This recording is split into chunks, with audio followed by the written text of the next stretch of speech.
जिस इंसान के मन में ईर्ष्या का भाव उदय हो जाता है वो खुद तो उस आग में जलता ही है, लेकिन दूसरे को बर्बाद करने के लिए वो खुद के लिए ही पाप का गड्ढा खोद लेता है। अगर कोई इंसान आपसे ज्यादा कामयाब है तो उसको प्रेरणा बनाकर दूसरा इंसान कामयाब भी हो सकता है, या फिर उससे ईर्ष्या का भाव पालकर खुद को ही नर्क में ले जा सकता है। आज मैं आपको एक ऐसी स्त्री की कहानी सुनाने वाला हूं जिसने भगवान बुद्ध पर ऐसे ऐसे घिनौने आरोप लगाए थे कि जिनको इन कानों के द्वारा सुन पाना भी बहुत कठिन है। भगवान बुद्ध निर्मलता और दया का सागर, जो लोगों को हमेशा सही राह दिखाते थे, ज्ञान का मार्ग बताते थे। ऐसे सद्पुरुष पर जब उस स्त्री ने आरोप लगाए तो इसका उस स्त्री को क्या परिणाम भोगना पड़ा, ये आपको इस कहानी में सुनने को मिलेगा। इससे पहले कि आप इस कहानी में खो जाएं, इस चैनल को सब्सक्राइब जरूर कर लें। तो चलिए कहानी शुरू करते हैं। बात उस समय की है जब भगवान बुद्ध श्रावस्ती में विहार करते थे। उस समय श्रावस्ती की जनसंख्या लगभग 9 करोड़ की थी, जिसमें से 7 करोड़ लोगों ने बुद्ध से देशना ले ली थी।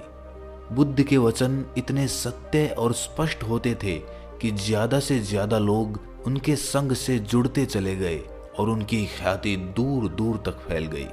प्रतिदिन सुबह के समय नगर के लोग बुद्ध से उपदेश सुनने के लिए जाते थे और शाम को वहां से वापस लौट आते थे।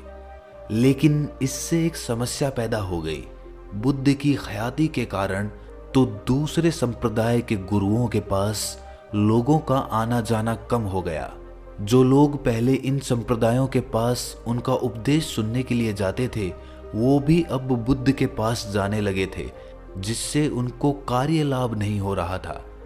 एक दिन उन संप्रदायों ने अपना संगठन बनाकर एक बैठक की। उस बैठक में चर्चा की गई कि भाई हमारे पास तो कोई भी लोग आते जाते नहीं हैं।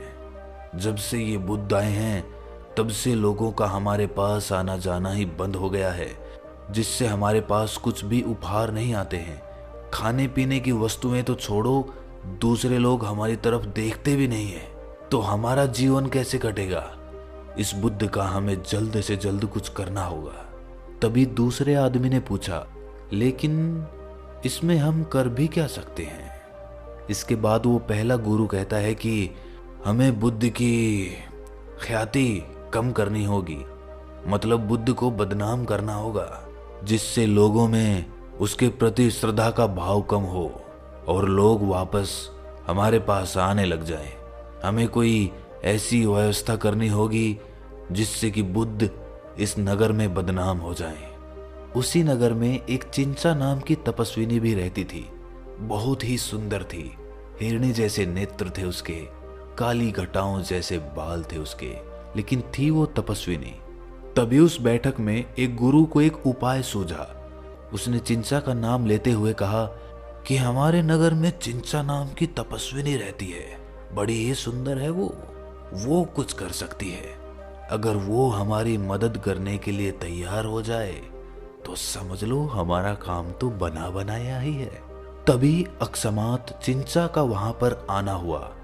चिंचा वहां पर आकर उन गुरुओं को प्रणाम करती है, लेकिन उनमें से कोई भी गुरु उसके प्रणाम को स्वीकार नहीं करता। ये देखकर चिंचा दोबारा उनको प्रणाम करती है, लेकिन दोबारा भी कोई जवाब नहीं आता। इसके बाद तीसरी बार भी वो उनको प्रणाम करती है, लेकिन उसके बावजूद भी वो गुरु कुछ भी नहीं बोलते। ये सब देखकर चिंचा कहती है कि हे गुरुवरों, मुझसे कोई अपराध हुआ है, कोई गलती हुई है तो मुझे बताइए, मैं आपसे क्षमा मांगूंगी, लेकिन आपकी ये नाराजगी मुझसे देखी नहीं जाती। कृपया करके इस नाराजगी का कारण बताने का कष्ट करें ताकि मैं वो कारण दूर कर सकूं। ये सुनकर उनमें से एक गुरु कहता है कि चिंचा, क्या तुम्हें पता नहीं है कि नगर में क्या चल रहा है? अरे देखती नहीं हो हमारे पास कोई भी कार्य लाभ नहीं आ रहा है। सारे के सारे लोग उस बुद्ध के पास जाने लगे हैं। अगर ऐसा ही चलता रहा तो हमारा काम कैसे चलेगा, हमारा जीवन कैसे कटेगा। तुम तो ऐसे पूछ रही हो जैसे तुम्हें कुछ पता ही नहीं है। तुम देख नहीं रही हो आजकल नगर के हालात क्या हो रखे हैं। अरे कार्य लाभ देना तो दूर की बात रही, लोग तो हमसे बातें तक नहीं करते, तो हमारा धर्मगुरु होने का क्या मतलब रह जाता है। ये सुनकर चिंचा कहती है कि गुरुवर, अब मैं आपकी सारी समस्या समझ गई हूं। इस समस्या को आप मुझ पर छोड़ दें, आप निश्चिंत रहें, मैं इसका जरूर कोई ना कोई हल निकाल दूंगी। आप मुझे कुछ वक्त दें, कुछ वक्त बाद वो लोग उपदेश सुनने के लिए फिर से आपके पास आने लगेंगे। मुझ पर भरोसा रखें और मुझे अपना आशीर्वाद प्रदान करें। ये कहकर चिंचा वहां से चली जाती है। अगले दिन संध्या के समय चिंचा बुद्ध के आश्रम की तरफ जा रही होती है। उसने बहुत अच्छा श्रृंगार किया होता है, सुगंधित इत्र लगाया होता है और लाल कपड़ा पहना हुआ होता है। तो उसी वक्त संध्या के समय नगर के लोग बुद्ध का उपदेश सुनकर अपने घर लौट रहे थे। जब उन्होंने चिंचा को बुद्ध के आश्रम की तरफ जाते हुए देखा तो उन्होंने उससे पूछा कि उपदेश तो खत्म हो चुका है, अब तुम क्या करने जा रही हो। ये सुनकर चिंचा मुंह चढ़ाकर बोलती कि तुमसे मतलब, और ये कहकर वो बुद्ध के आश्रम में घुस जाती है और उस आश्रम के पीछे के द्वार से निकलकर अपने स्थान की ओर चली जाती है। और जब सुबह फिर से नगर के लोग बुद्ध के उपदेश सुनने के लिए आते तो वो अपने बाल बिखेर कर अपने कपड़ों को थोड़ा ढीला करके उस आश्रम के पीछे के रास्ते से निकलकर सामने वाले रास्ते से बाहर की ओर जाती, जहां से नगर के लोग आ रहे होते। उसे देखकर नगर के लोग फिर पूछते कि चिंचा, तुम इतनी सुबह सुबह कहां से आ रही हो। तो वो फिर से मुंह चढ़ाकर बोल देती कि तुमसे मतलब, और ये कहकर वो फिर से आगे निकल जाती। धीरे धीरे उसकी योजना बुद्ध को लोगों की नजर में बदनाम करने की थी। ऐसी ही हरकतें वो प्रतिदिन करने लगी। जब लोग उससे पूछते तो वो कहती कि मैं तो यहीं रात में बुद्ध की कुटिया में ठहरती हूँ, ये मेरे और बुद्ध के आपस की बातें हैं, तुम्हें इससे क्या सरोकार। ऐसे करते करते धीरे धीरे वक्त बीतने लगा और अब उसे ऐसे ही करते हुए 4-5 महीने बीत चुके थे। वो अपनी पूरी योजना तैयार करके आई थी। उसने धीरे धीरे अपने कपड़ों के नीचे अपने पेट पर एक और कपड़ों की थैली बांध ली, जिससे उसका पेट फूला हुआ दिखे और लोग ये समझें कि ये गर्भवती है। जैसे जैसे वक्त और ज्यादा बीता, उसने अपने पेट के ऊपर एक लकड़ियों की थैली भी बांध ली, जिससे कि वो और ज्यादा गर्भवती लगे। अब उसने अपना चाल ढाल भी गर्भवती महिला की तरह बना लिया था। वो अपनी कमर पर हाथ रखकर चलती, जैसे कि कोई गर्भवती महिला चलती है।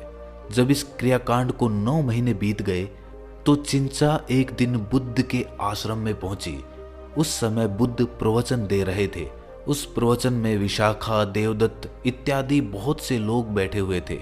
उसी समय चिंचा वहां पर पहुंच जाती है और बुद्ध को संबोधित करते हुए कहती है कि हे बुद्ध, ये प्रवचन देने से कब तक काम चलेगा। जरा मेरी हालत की तरफ देखिए। ऐसी हालत में मुझे आपकी मदद की जरूरत होती है।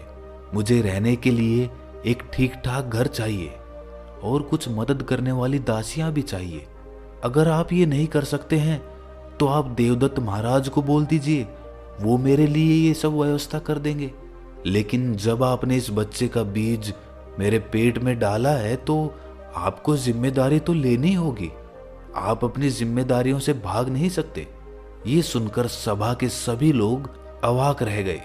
जो लोग बुद्ध को पूरी तरह से जानते थे उन्हें तो कोई शंका नहीं हुई, लेकिन जो लोग ऐसे ही प्रवचन सुनने के लिए आ जाते थे और जिनकी बुद्ध पर पूर्ण श्रद्धा नहीं थी, उन लोगों के मन में शक उत्पन्न हो गया। लेकिन कहते हैं ना कि जो आदमी दूसरों के लिए कुआं खोदता है, आखिर में वही उस कुएं में गिरता है। जब वो औरत बुद्ध पर ये आरोप लगा रही थी, तभी उसके पेट पर बंधी हुई लकड़ियों की उस थैली में 3 चूहे घुस गए और उन्होंने उस थैली को कुतरना शुरू कर दिया, जिससे कि वो थैली फट गई और सारी लकड़ियां नीचे जमीन पर गिर गई। अब उसका भेद सभी लोगों के सामने खुल चुका था। अब बुद्ध को कोई भी सफाई देने की जरूरत नहीं रह गई थी। इससे वो औरत चिंचा भी घबरा गई।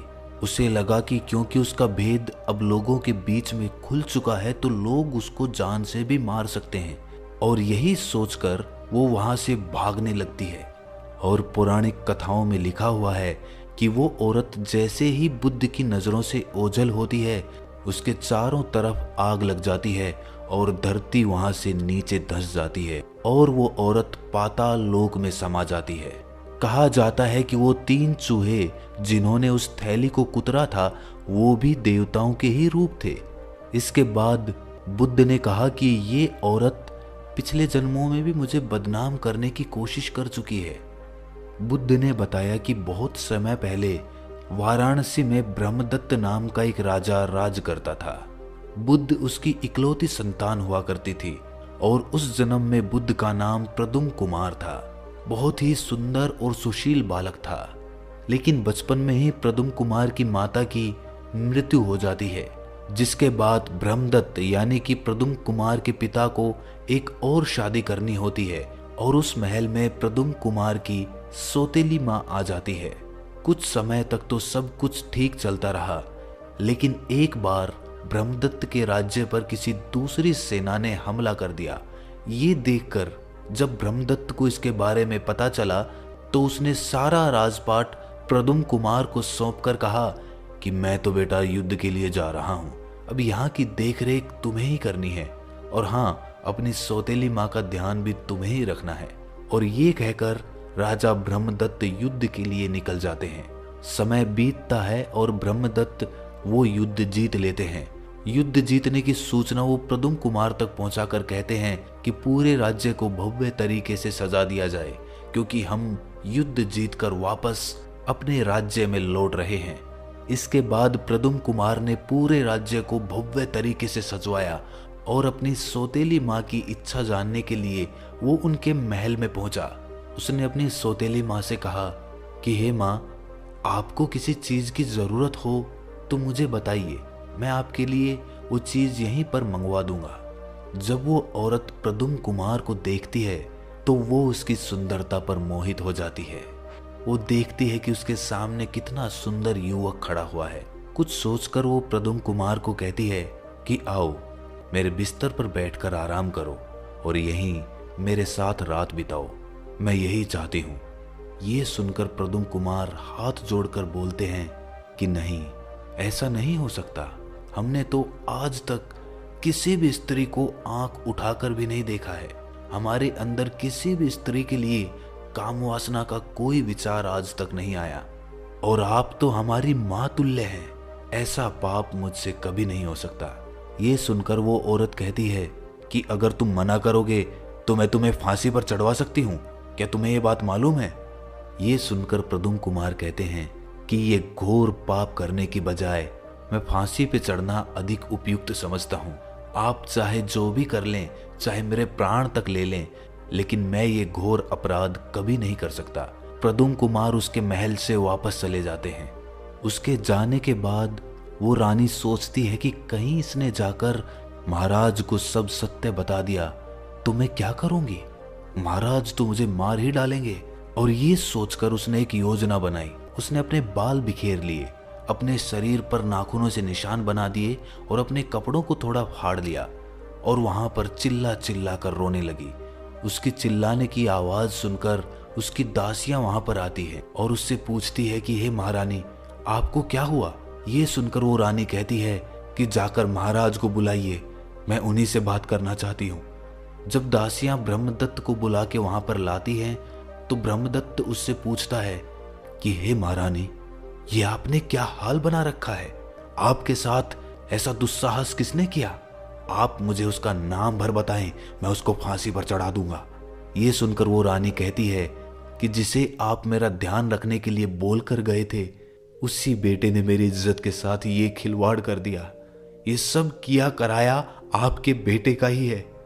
ये सुनकर ब्रह्मदत्त गुस्से से भर जाता है और अपने सैनिकों को आदेश देता है कि प्रद्युम्न कुमार को उसी पहाड़ी से नीचे गिरा दिया जाए जिससे चोरों को नीचे गिराया जाता है। आदेश का पालन करते हुए वो सैनिक प्रद्युम्न कुमार को उस पहाड़ी पर ले गए। इस दौरान राजा के मंत्रियों ने राजा को कहा कि महाराज, आप एक बार दोनों पक्षों की बातें सुनिए। प्रद्युम्न कुमार बहुत ही शीलवान युवक है, वो ऐसा नहीं कर सकता। लेकिन ब्रह्मदत्त ने किसी की भी कोई बात नहीं सुनी और प्रद्युम्न कुमार को उस पहाड़ी से नीचे फेंकवा दिया। लेकिन प्रद्युम्न कुमार के मन में किसी के प्रति कोई ईर्ष्या, कोई गुस्से का भाव नहीं था, ना अपनी सौतेली माता के प्रति और ना ही उसकी हत्या का आदेश देने वाले उसके पिता के प्रति।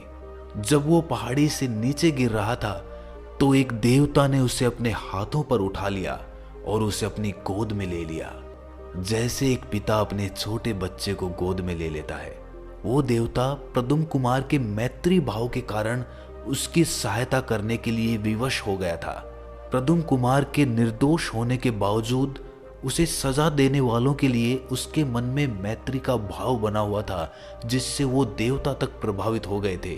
वो देवता प्रद्युम्न कुमार को अपने साथ नागलोक में लेकर गया और कहा जाता है कि नागदेव ने 1 साल तक वहां पर प्रद्युम्न कुमार की सारी सेवा सत्कार की। इसके बाद उसने प्रद्युम्न कुमार से पूछा कि अब वो और क्या चाहता है। तब प्रद्युम्न कुमार ने कहा कि वो मनुष्य योनि में वापस जाना चाहता है। इसके बाद नागदेव ने उसे हिमालय की चोटियों पर छोड़ दिया, जहां पर वो अपनी ध्यान साधना करने लगा। ऐसे ही बहुत समय बीत गया। फिर एक दिन ब्रह्मदत्त के नगर का ही एक युवक हिमालय की चोटियों में घूमने के लिए पहुंचा। वहां पर उसने प्रद्युम्न कुमार को साधना करते हुए देखा और देखते ही वो पहचान गया कि ये तो राजा ब्रह्मदत्त का पुत्र यानी कि हमारा राजकुमार है। और इसीलिए वो राजकुमार के पास पहुंचा और वहां पर कई दिनों तक राजकुमार के साथ ही रहा। इसके बाद वापस आकर उसने ब्रह्मदत्त को ये सारी बात बताई और इसके बाद ब्रह्मदत्त अपने पुत्र से मिलने के लिए उसके पास हिमालय की चोटियों में पहुंचा। प्रद्युम्न कुमार में अपने पिता के प्रति कोई भी ईर्ष्या का भाव नहीं था। जब वो वहां पर आए तो वो बड़े ही मैत्रीपूर्ण तरीके से उनसे मिला। इसके बाद ब्रह्मदत्त ने उससे पूछा कि तुम्हें तो पहाड़ी से नीचे फेंकवा दिया गया था, तो तुम जिंदा कैसे बच गए।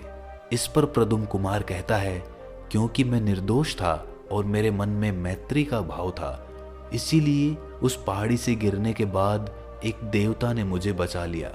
मैंने अपनी सौतेली माँ के साथ कोई भी दुर्व्यवहार नहीं किया था, बल्कि उसने ही मेरे साथ दुर्व्यवहार करने की कोशिश की थी, लेकिन आपने मेरी कोई भी बात नहीं सुनी। ये सुनकर ब्रह्मदत्त अपने पुत्र से कहते हैं कि बेटा, मुझसे जो हुआ उसकी मैं तुमसे क्षमा मांगता हूँ।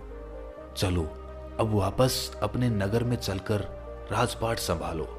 लेकिन प्रद्युम्न कुमार ने वापस जाने से इनकार कर दिया।